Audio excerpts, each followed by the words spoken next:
Hi, everyone. Apologies in advance for how terrible my voice sounds over Zoom.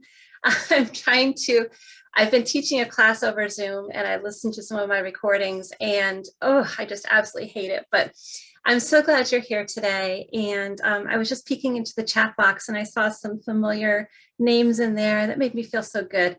I get a little nervous presenting over Zoom, even teaching over Zoom. I see just my face in a box and I just think, oh my gosh, it just feels not very natural to me, but I'm going to do the best I can because I really, really believe in this topic. And I'm just so happy that you're here today to learn with me and kind of experience some of the things that I've gone through in trying to learn more about what motivates our students to learn and come to class and keep up with the program.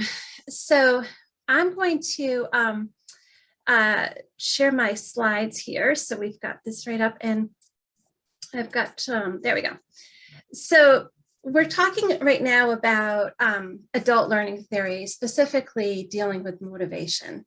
And I just want to kind of bring you along on my journey a little bit. I've been in adult education now for about 9 years. And before that, I taught in public schools for about 20 years. So I've been into education pretty much my whole adult life. And I guess I've just always been thinking about like what makes students want to learn. What can we do as teachers? What do they need to do? What will get them really excited about learning? And that really kind of became a huge issue for me in my own research, because we were having, I don't think it's just our program, but I know I was really, really frustrated with so many students just not coming to class. You know, you'd see maybe 18 names on the roster, and then by the time the class ended, there would be 50% of them were gone. And, you know, some of them would re-enroll or some of them would move on. But, you know, I always thought, what can I do? What can I do to keep those students and to keep them motivated? And then I thought, well, I can, in my position, I'm lucky enough that I can do research and try to figure out what's going on and what's new in brain research and adult learning theory. But the other thing I can do is try to help the teachers that I work with to maybe get past the frustration and into feeling like we were able to make a difference, that there was something that we could do. So I did a lot of research, and then I had the opportunity. Usually our program has the ability to let me teach classes, which I love because it keeps my skills fresh. And just honestly, that's my favorite thing in the world to do is teach. So I signed up to teach a GED class in the evenings. And I thought, well, you know what, I'll practice some of the things that I've been learning about before I present to the teachers, because, you know, it's always a good idea to kind of put some of your ideas into practice. In retrospect, it probably wasn't the best time, because those of you who know me and my situation know that pretty much everyone in our office sort of left for other jobs around that time period. So I was really busy, maybe a little too busy, and I was very stressed. So I wasn't probably bringing my A game, but in a way, I think that was good, because it showed me what the teachers go through, because, you know, many of them have full-time jobs and they have so many other things going on. And so a little bit of stress is normal, but we can't communicate that necessarily to the students. We still have to bring our A game. So I tried to bring my A game.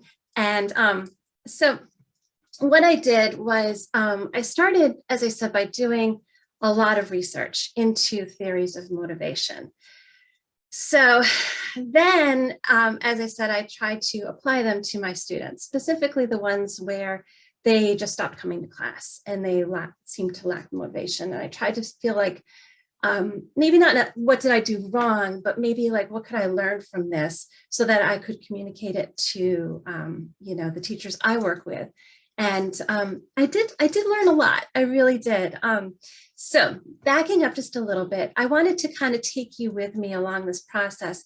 So in my research, I found basically 3 theories of motivation that are stressed in adult learning theory. And you'll notice that these are not necessarily mutually exclusive. So it's not like you have people who say, oh, I only believe in attribution theory, or some who say, I only believe in self-efficacy theory. They kind of work together, but each one has sort of its own characteristics. And it really has a lot to do with the human brain and psychology, because motivation is basically what takes you to the point where you want to do something. And something, could involve some work, it could involve, effort, it involves time. But what motivates you to do that? What makes the brain go from, oh, I don't want to do this at all. This sounds painful. This sounds bad. Into, yes, I definitely want to do this. I want to learn something new. What brings us to that point? So the first theory is attribution theory, and it basically says we're motivated by that sort of emotional reaction, but it's motivated by past performances and how we attribute our past successes and failures. So before I try something new or learn something new, I say to myself, have I been successful at this in the past, or have I found success? And if I have, then I'm ready for that pleasure again. I think, for example, I've been trying to relearn the piano. I took piano lessons when I was a little girl, and I left when it got too hard. Basically, it was theory and reading music, and I was like, yeah, this isn't for me.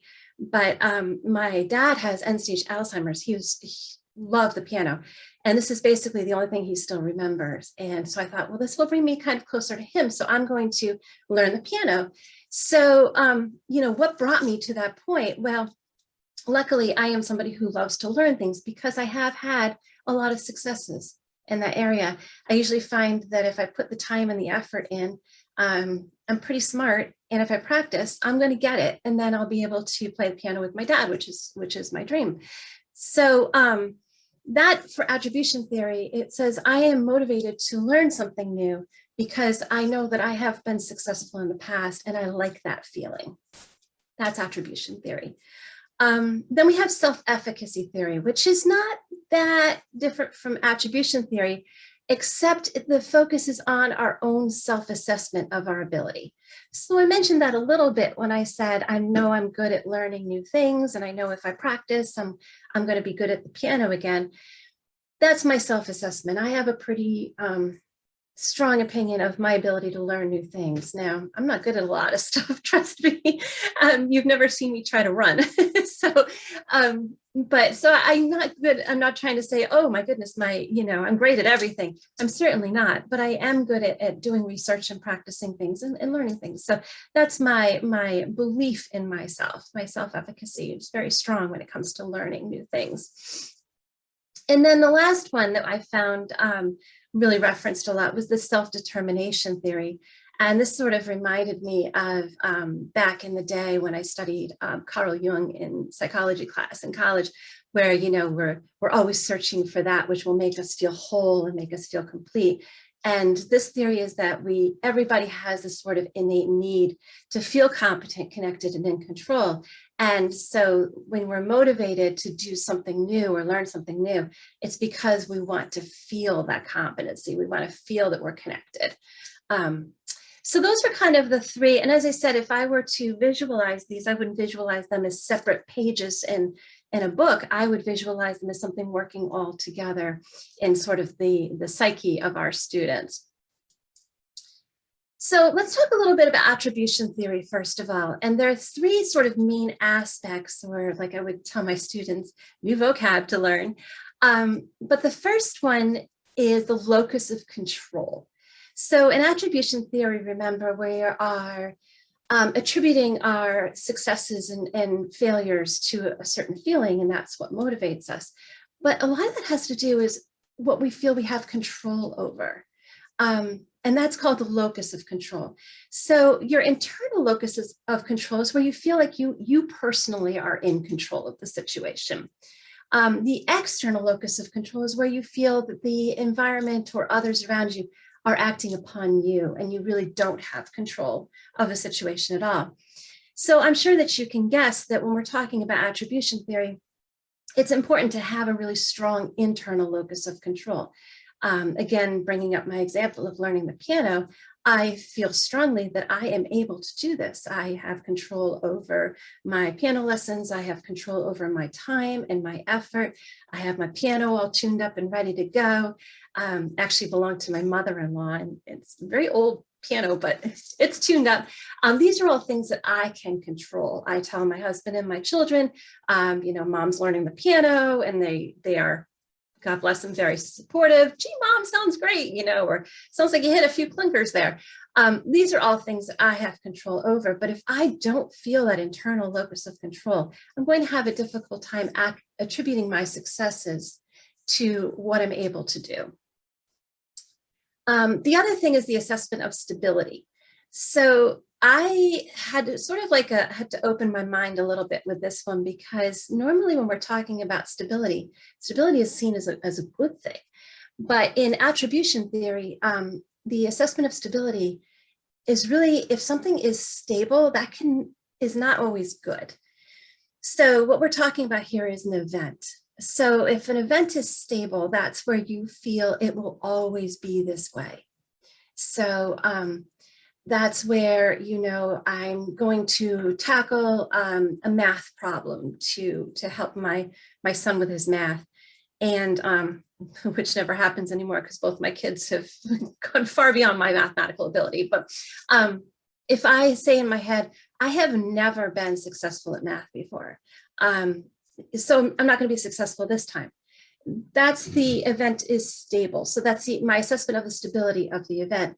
Whereas if an event is unstable, it means that it can change. It's very it's very relevant to what's going on right here in the moment. And again, this goes back to our locus of control. Can I change the stability of the event? If I can, then I might be successful at something that before I was unsuccessful at. And again, perceptions of control, you can see these all work together. How much control do I actually have over this situation? And again, locus of control, whether it's located internally or externally. And then how much control do we have? So let's take a look at this in process. So I found this little picture. I'm a visual learner, so I love these pictures. And here's our gingerbread man looking all happy because he or she has an internal locus of control, and you make things happen. Look what I can do. I create my future. He or she is so smiley and like I control myself. Whereas our sad little person over here is like the world is just beating them down. Things happen to me. Why bother? Why does everything happen to me? That's your external locus of control. It's hard for this little person here on the right to feel motivated to make any sort of changes as far as, education or learning, because why would they when, bad things keep happening to them? Doesn't make any difference. So again, you can kind of see how that locus of control makes such a difference in attribution theory. So I thought, and I did this with my teachers when I did my presentation with them. I tried it out on them first. And it was funny because some of us shared students. And so I always changed the name of the student to protect the innocent. And I had a couple of teachers nodding and say, I know who that is. So I thought I'd practice a little bit. As I said, some of the things I was learning, I wanted to kind of practice in the classroom.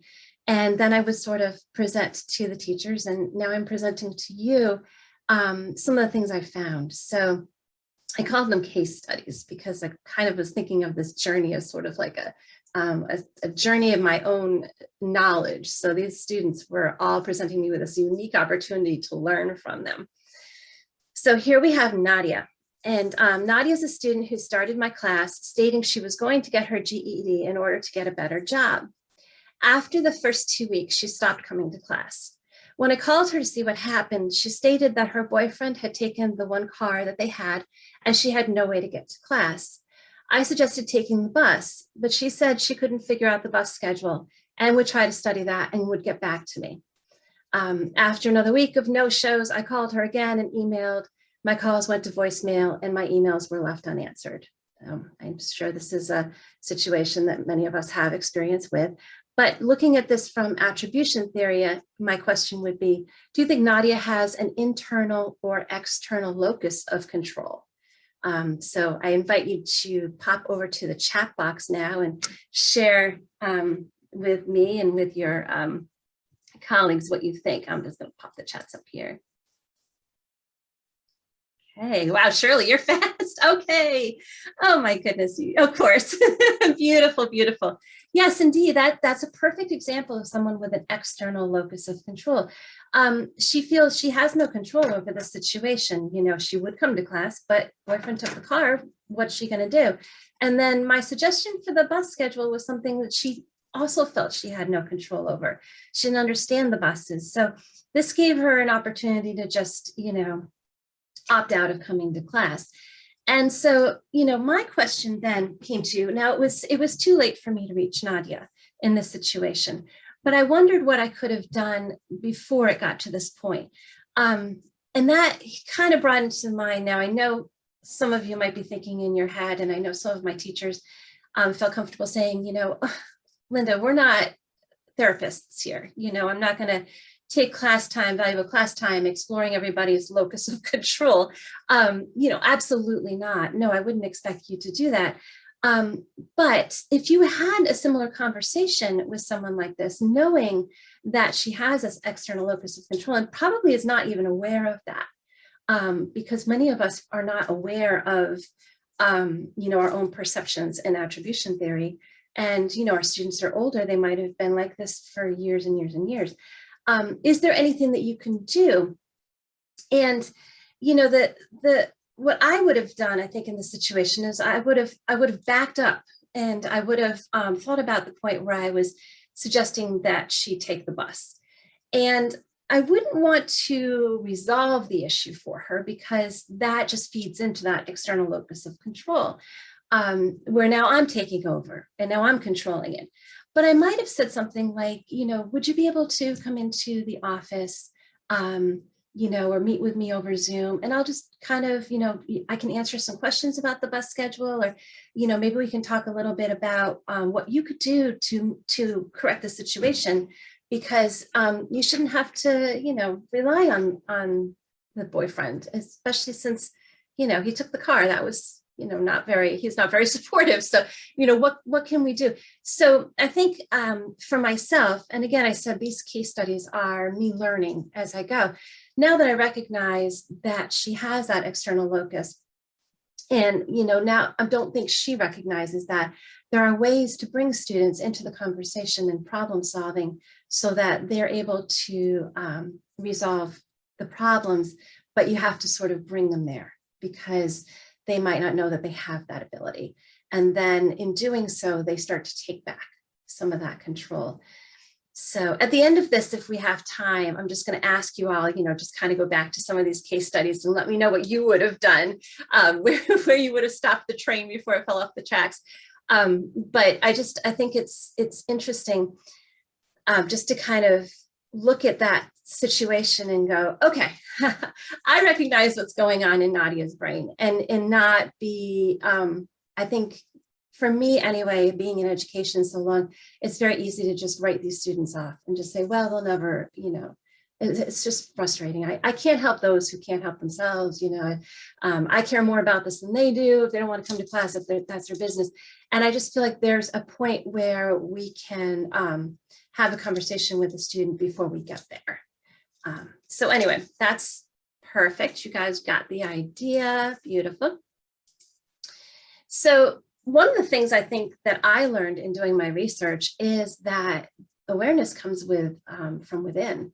So I had to really do a lot of thinking about my own theories of motivation and where I stood on things, and also thinking about people I know in my life who have external locus of control and need that internal locus. And sometimes it's good to have a friend who can kind of drag you back from that as well, because I tend sometimes to be, oh, it's just fate, it's just the way it is, you know, adult learners, they don't come to class, oh, you know, it is what it is.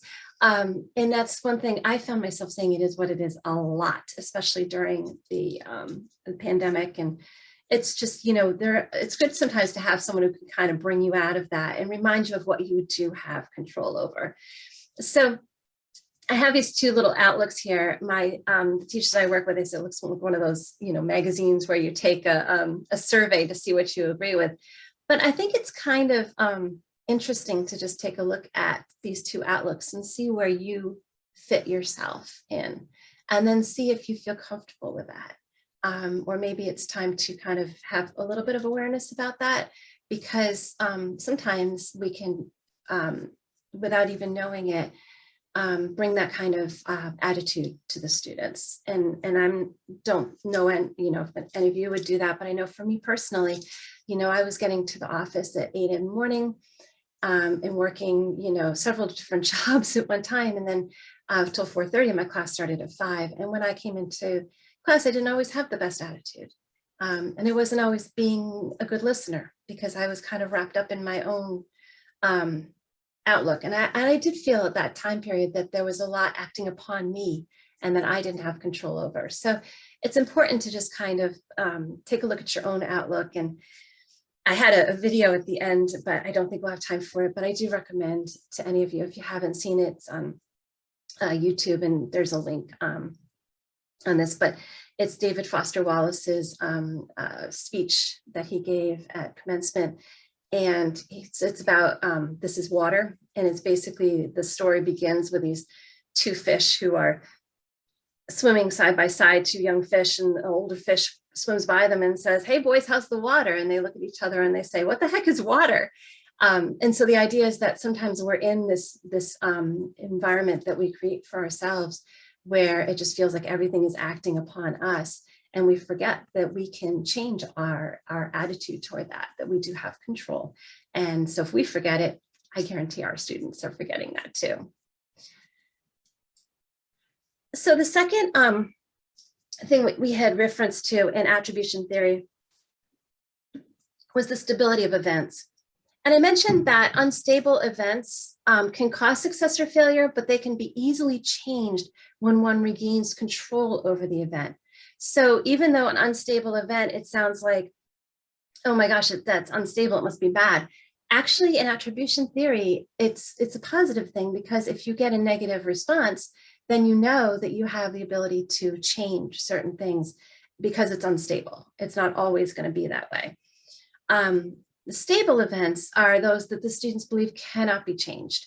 So this is something where they feel it always happens this way. Life will never work out for me because I always lose my job. I always fail my classes. And they don't recognize their ability to control it because they feel it will always be that way. So here's another case study for you. My friend Darren, who I am pleased to say did recently get his GED. Yay. So Darren took his RLA GED practice test, but he did not get the score that indicated he was ready to take the RLA test. He stated, "Totally came to class today after working all night, didn't get any sleep. Hey, I bet if I got some rest, maybe had some breakfast, I would have scored a lot higher." Would you say that Darren had an internal or external locus of control? And would you say that Darren has a good perception of his own control over the situation? And finally, what would Darren's concept of the stability of the event be, do you think? There's a lot of questions there, so if you just want to answer one of them, that's fine. I'm really focused here on the stability of the event, because that kind of leads to the other ones. Oh, look at you. Oh my goodness, Brooke's on top of things. Yes, yes, yes, internal, absolutely. Look at you, yes. And it's an unstable event. He says, okay, I didn't do well on the test, but it's not always going to be that way, because I have control over things. And this is what I have control over. I should have gotten a good night's sleep. I should have had some food in my belly. I think actually I misprinted this. In his case, it would have been a good day's sleep because he was a night shift worker. But yeah, absolutely. And he's going into this saying, okay, well, this is what I can do to make it different. And then my response, when he wanted to retake the practice test, is, I said, I really, and because I had done my research on this, I was using all the words. I said, I really appreciate that you have control over this, that that you can do better for sure. Obviously, good night, sleep, breakfast. But my question to you would be, what's going to, that you can change, because you have that strong control, but problem solve with me. What are your days off? When can you arrange your work schedule? What's it like when you get home? Do you have a chance to eat something? And kind of taking him with that and keep on going with it, because sometimes students do think they're telling us what we want to hear sometimes, and we're like, yeah, absolutely. But also we can do some damage if we don't talk them through that process, because let's say he goes to retake the test and he hasn't done those things because he just lost control of all the things going on in his life, and then he's going to have too negative, and that's really hard to come back from. So definitely very good. And like I say, he did get his GED. So okay, so again, I just want to stress, you don't have to be therapists here. If you, obviously, no one has the time for that, for sure. But you don't have to determine the locus of control. But once you get a sense of their perception of a situation, you can raise their awareness that there are other ways of looking looking at events that have occurred. And there's nothing wrong with taking just a few minutes, even if it's a whole class, just to kind of erase some of that negative language as well.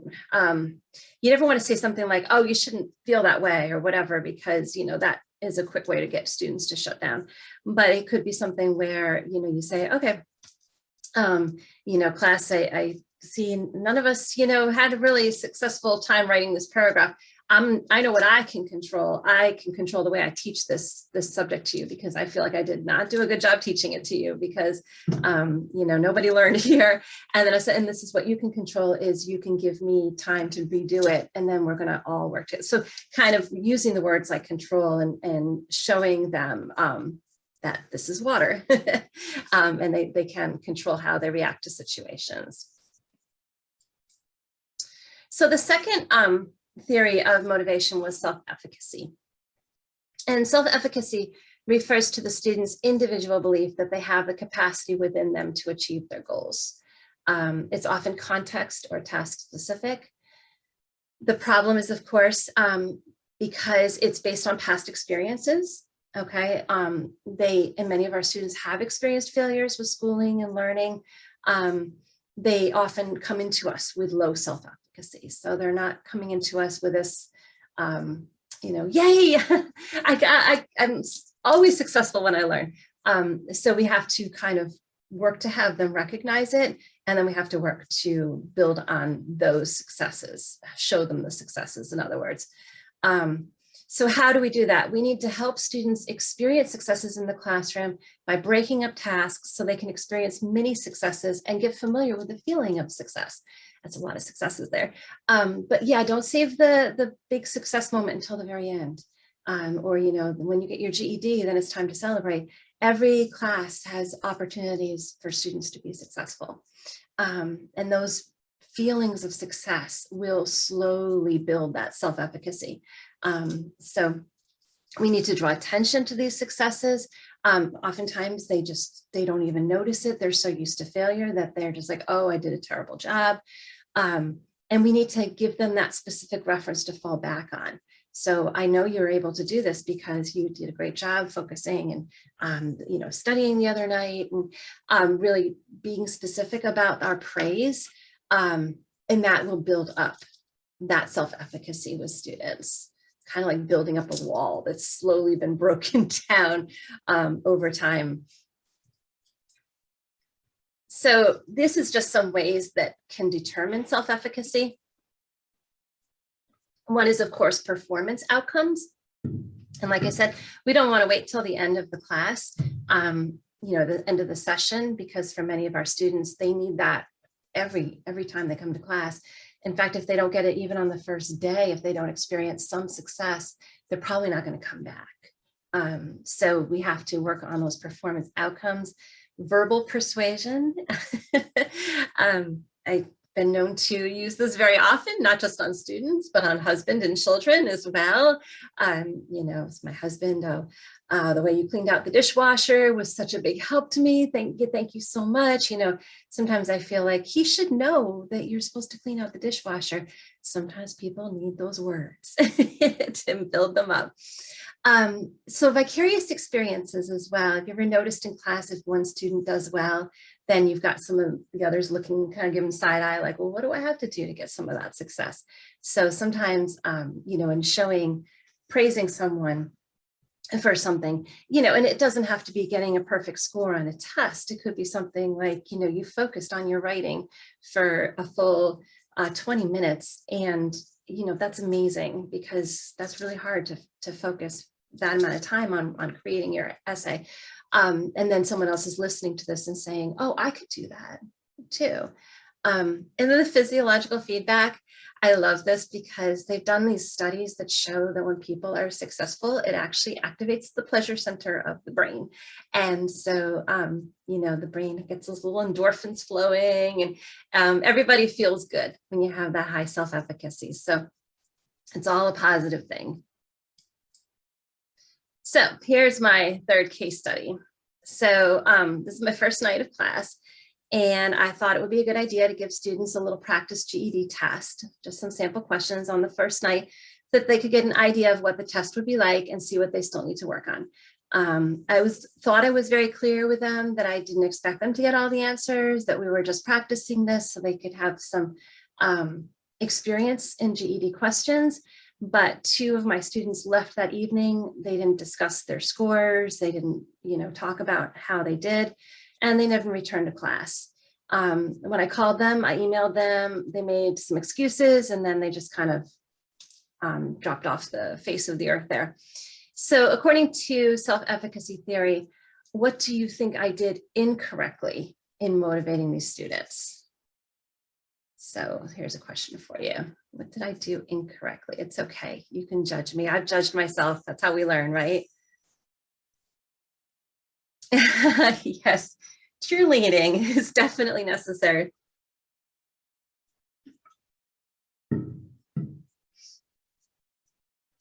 There you go. Yes, Terry, absolutely. There was no time, no opportunity given for them to build successes. I started right out from the gate, and I had my own objective.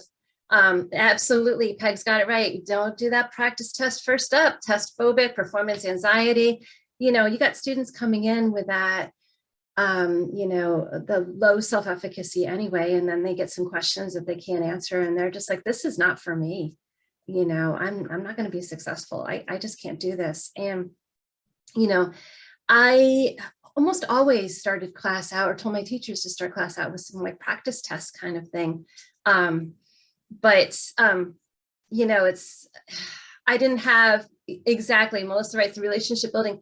I didn't have that relationship with them to really get the information. Like if it had been later on, if I had known them really well, they would have been like, oh, that's just my teacher, just, seeing what I know, and it's safe, for me to make mistakes, and we'll talk about it as a class. It's okay. I didn't know them well enough. I hadn't built that relationship. And yeah, all of you are absolutely correct. So yeah, don't start the first night with a test. Lesson learned, right? And it's funny because I thought I was communicating with them that I didn't expect them to, to do well. But what I was really doing for many of them is kind of setting them up to fail. They felt like, well, this is what's expected of me. So yeah, so obviously, we can go back if we have time and look at some of these, what you would have done differently.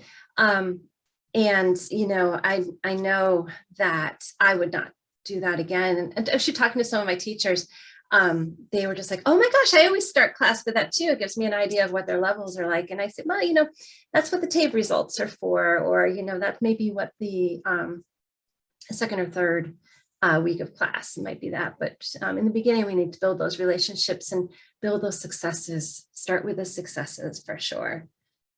Okay. Oh, you guys are so good. Okay. So the last one is the self-determination theory of motivation. And again, this was sort of like the holistic version. So when students are going to feel motivated, but they have a need to feel competent, connected, and they need to feel autonomous as well. And again, like I said, these theories are not mutually exclusive. When we're talking about autonomy, we're talking about control, right? And we're talking about connection. We're talking about building that relationship and building on successes. Again, competence, that's all self-efficacy. So all of these sort of work together. And obviously, as I mentioned before, I can't say this enough, works with self-efficacy, high self-efficacy is based on past successes. Many of our students have experienced failures with school and learning. And I'm not just talking about like 1 or 2 failures. I'm talking about to the point where many of them dropped out of school. We need to create successful experiences for them to build on. And I'm not saying that we need to make sure that we give them like baby work or whatever. 1 + 1 is 2. Yay, great job. They'll see through that in a heartbeat, right? They're adults. They're not going to be placated to for sure. But what we can do is we can break up difficult tasks. We can provide them with the processes. We can give clear directions, all of these, and we can allow students to feel success and make choices on what they will study when and how long. That's where that autonomy comes into play as well. And we can do that while maintaining our, high objectives, while we can maintain our high standards. We just may need to look a little bit as to how we're doing that for sure. So this is something that one of my research books had recommended, and this is for those who are not motivated to do work. So this is actually something I have tried, and I swear by it. So, and it really kind of makes you think a little bit about why we procrastinate or why we don't do things. I was talking to my daughter because the house really needed to be cleaned. And I said, I could start out by saying, oh my gosh, this house always needs to be cleaned. I cannot keep this house clean. I don't understand why you and your brother, there's toothpastes. I could do all that and kind of set my brain up for this sort of negative mindset. None of these things I have control over. Or I can simply say, I'm going to work on this task for 20, 30 minutes. I'm not setting the fact the whole house is going to be clean. I'm not saying that it's all going to get done in 23 minutes. I'm just going to work on it. And then do that, and then give yourself a break. So, 5-minute break. During that break time, I allow my students to, check their phone, or we watch a YouTube video, or we listen to a song, or some of them like to take a walk around, and just a really, really quick 5-minute break, and then get back to the task. And as you're doing it, you're talking to yourself at the same time, which sounds stupid, but my students and I did it, and I do it now all the time, and it actually really works. And when we're talking to ourselves, we're saying things like, I know I'm not going to get all of this done, but this is what I can control. I can control the fact that I'm going to work on this task for 20, 25, 30 minutes, whatever, you set for yourself, your goal. I can do that. And that's totally manageable. And I swear by it. My students loved it. It really kind of took away some of the curse of, say, write an essay, to saying, okay, we're going to work on the opening paragraph for our constructive response. And it doesn't have to be perfect. What we're going to control here is our time and our effort. So we're going to work hard for 30 minutes. Let's set a timer. And when we're done, we're going to take a 5-minute break, and we're going to do something fun. Whatever you decide is fun for you, you do that. Then we're going to get back at it again. And then we praise ourselves, as we say, wow, I did a great job. I focused for this amount of time. Therefore, I deserve this reward. It's amazing. It really does work. So anyway, just some ideas, because I always get people who ask me, what do you mean break up the tasks so people can find successes? There is an example of a way to break up a task. And make it kind of fun too. It turns into sort of a game. And then, of course, if you're rewarding yourself after, focusing hard for 30 minutes, then you're experiencing success. And you talk to yourself. You say, well, I did it. Yay me. And then, you're building that self-determination. You're like, I can do this. I can do this. So a couple quick things about what we want to be thinking of, what we take away from today, is first of all, you want to look at the source of the student motivation, and look at how the student views the nature of their ability, and then look at the focus for learning. So student motivation, we talked about internal and external locus of control. And so motivation can also be intrinsic or, internal, or it can be extrinsic or external to the situation. And we'll talk a little bit more about that in a second, because that's always a huge issue in, learning theory, is whether it's better to have intrinsic or extrinsic motivation. It's intrinsic. And then, of course, looking at how the student views the nature of their ability, we're talking about growth mindset versus fixed mindset. And then the focus for learning, what are we actually doing? So I'm not going to read this whole thing to you because I will run out of time, but this will all be shared with you, of course. But we know extrinsic motivation is external to ourselves. So that's like the candy or the pizza party, or, the Biden bucks, that kind of thing, where it's like, you get this external motivation to be successful, but it's not coming from within. So what's wrong with that? Well, everybody does it. Okay. Sometimes it gets us over the hump for sure. But the problem is that the extrinsic motivation will then replace intrinsic motivation, especially if you have students who don't have that internal locus of control. So instead of going to school for their own purposes to learn, to ultimately get their GED or continue on in college, whatever, it then becomes, I'm going to school because we're going to have a pizza party, or I'm going to school because I'll get $700. It takes the place of what should be internal. And then when the extrinsic motivation is gone, there's nothing there anymore. There's no intrinsic motivation.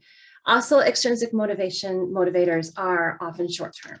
So once that motivator is gone, then the students lose interest. So it's not wrong to give candy. It's just wrong to only give candy. So how can we make sure our students are more intrinsically motivated? Obviously, making sure the content we are using is interesting, current, relevant.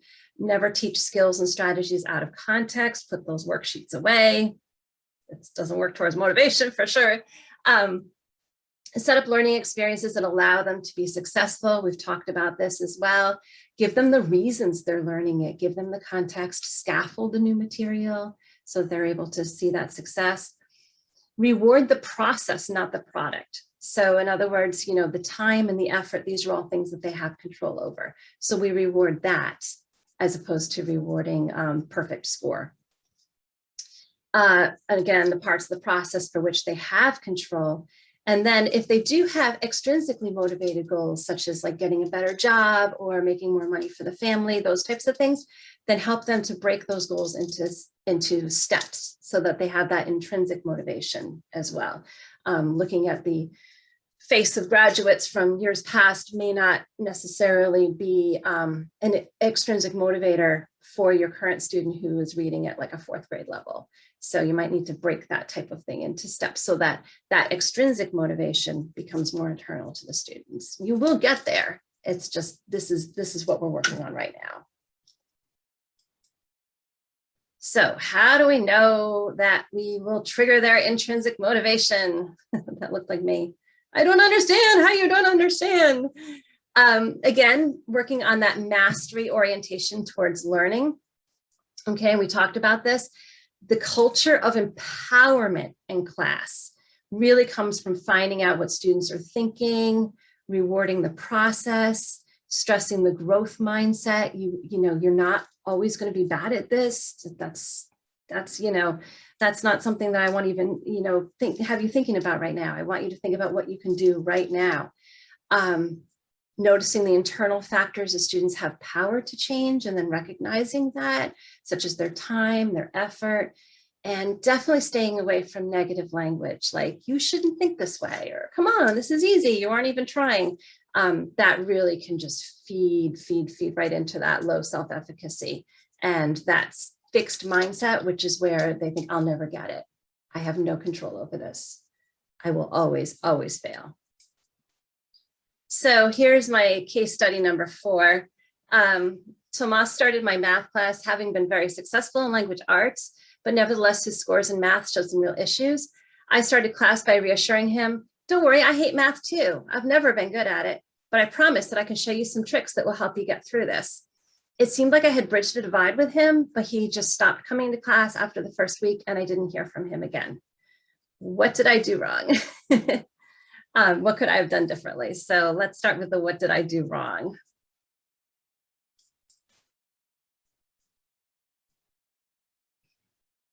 So let's talk first of all, because I should kind of focus my question here. Would you say that I had a growth mindset towards learning math or a fixed mindset towards learning math? And now you'll know my secret about how I feel about my learning math. Yes, definitely. Good, Shirley. Exactly. Yes, exactly. So I definitely do have a fixed mindset towards learning math. I struggled with it in the past, and I need to work on that. I really do. And that's definitely something I don't want to communicate to my students. If I'm going to foster a growth mindset in the class, I have to at least pretend to have one myself. Now, I do have a growth mindset about many things, but for some reason, math is a real stickler for me, and I'm working on it, but I don't need to share that with my student. He was probably thinking in his head, well, why the heck is she going to be my teacher? You know, like I don't get it. And so I thought I was sharing, you know, something that would be supportive. And the reality is I was just supporting his fixed mindset. So definitely, if you have, like I said, the first thing is awareness. When you recognize it in yourself, that's important. And then you can make sure you help your students with it.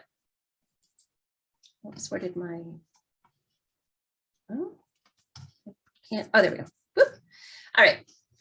So how can teachers impact motivation in a negative way? By designing instruction around program goals and not student goals. Exactly, right? We get that all the time. This is our program goal. You have to get your 40 hours and you have to do this and you have to do that. Let's talk about the student goals. Okay, let's get the students on board with that, because that's just feeding that external locus of control. They're like, I don't care what you need to get these hours. This is what's relevant to me. Failing to connect literacy goals to realistic personal goals for students. I've been guilty of that. I'm teaching a class tonight on illusions and figurative language, and I pulled out like my favorite poem, The Highwayman, you know, and thinking, are they going to really enjoy that? I don't know. We'll see. Placing an inappropriate emphasis on tests and grades, forgetting to treat adult learners as adults. I've been guilty of that one in the past, and relying on one form of content delivery.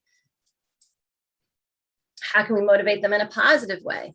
By creating student-centered classrooms where learning is contextualized, the students have choice, helping students to set realistic personal goals as the focus of literacy learning, encouraging positive self-concepts, focusing on inputs the students can control. Feels like we're kind of repeating ourselves here, but sometimes it needs to be said. This is water, right? These are all things that we have control over as teachers, and definitely things that our students will learn to have control over as well. So here's a quick case study, because we're gonna, I'm plowing along. I tend to talk a little too long. All right. So this actually happened to me 2 years ago. And no, actually it was quite a bit more time ago. But anyway, I was excited. I was going to be teaching my first language arts boot camp class. I was filling in for a teacher for a couple of weeks. And I remembered how much I enjoyed reading To Kill a Mockingbird by Harper Lee. Life-changing when I was in 9th grade. Absolutely loved it. Got my class set of books. I was like, yay, this is going to be great. We're going to foster reading skills by reading this well-loved novel with an important theme. After the first week of class, several students stopped coming. When I emailed them to invite them back to class, they said the novel wasn't interesting and they could just read on their own. I assigned them some work in GED Academy, and one of them kept working online. The others just dropped out completely. So here's the question, as far as like all these motivation theories, what did I do wrong?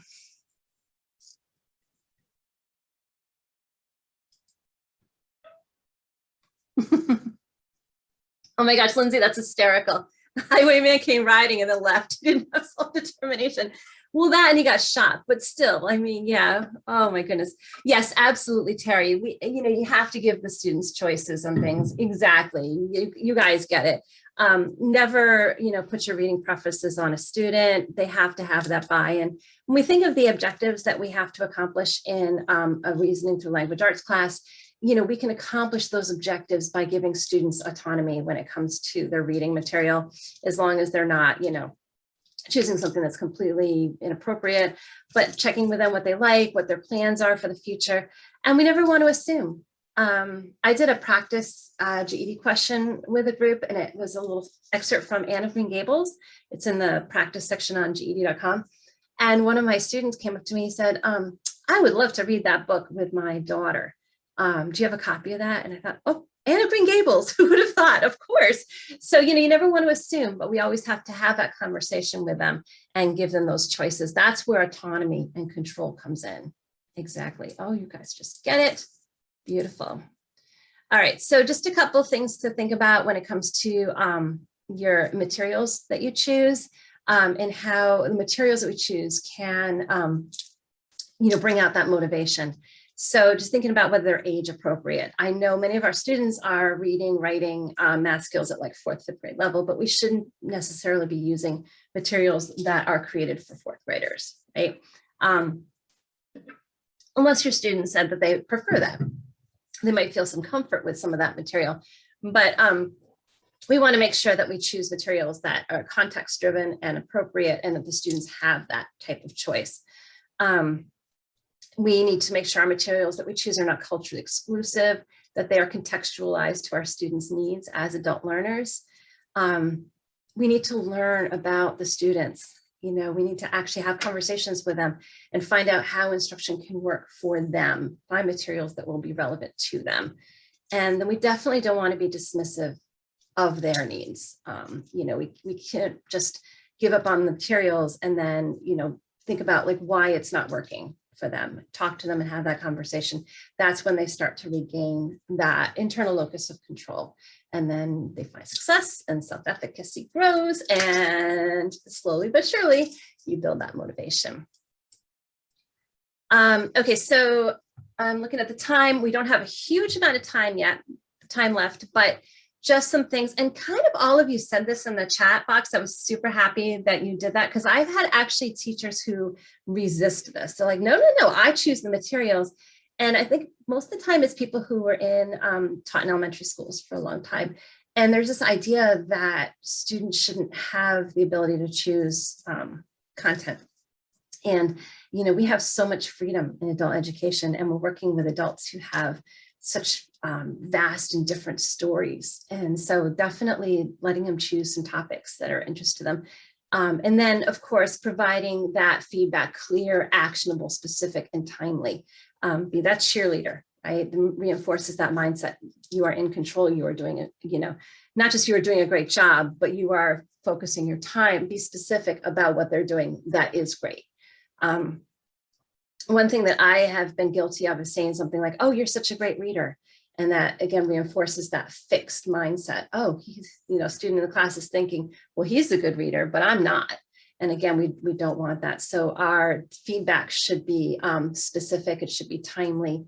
And it should stay away from things like you are such a good whatever, because we want to reward the process that everybody's going to. And then awareness of their surroundings. Oh, I skipped language. Language is culturally sensitive, precise, stay away from that fixed mindset praise I just talked about. Awareness of the surroundings. Why are you doing it this way? Well, that's the way, blah, blah, blah. Is that working for you? Is this something where you feel that you have control over how you're doing this?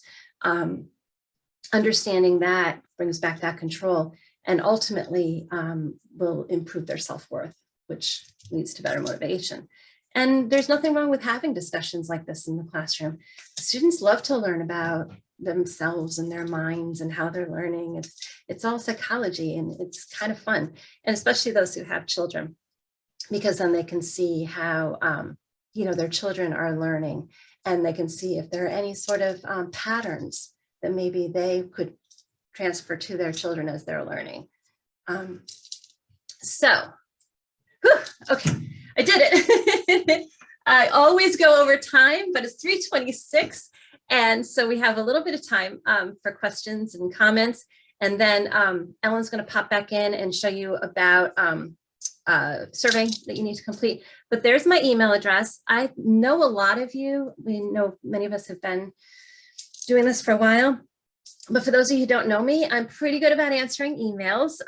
So definitely let me know anything you come up with. We used to have this great like I asked email chain where everybody kind of shared ideas and stuff, but we kind of stopped doing that. So I would love to know what everybody's doing. And also if you have any case studies of your own, sometimes it's kind of neat to kind of go through and say, all right, something went wrong here. What was it? And what could I do to change it? So let me pop over to chat box. Oh, you guys are sweet. Oh, I'm so glad. Yeah, it's so funny. The teachers were saying the same thing. They're like, I like your examples because it shows that you can make mistakes too. And I say, oh, yes. Oh, yes, we're all learning. I think the only thing that I ever get kind of grumpy about is when I feel myself going to the place where I'm like, oh, they'll never learn and they just drop out. That's what they do. I never want to get to the point where I don't recognize the water around me and recognize that I have control over how I handle it. Because I think if we do that, we tend to get really negative and grumpy, and then that transfers to our students. So awesome. Oh my gosh, you guys are really, really sweet. I'm glad I brought you with me. Thank you for going on my journey. And oh, here's Ellen popping in. Ellen, I did actually manage to finish on time, but I rushed at the end. Linda, you did a fantastic job. And I'm going to echo one other person's in the comment in the chat box about your voice. Your voice is absolutely perfect. So thank you so much.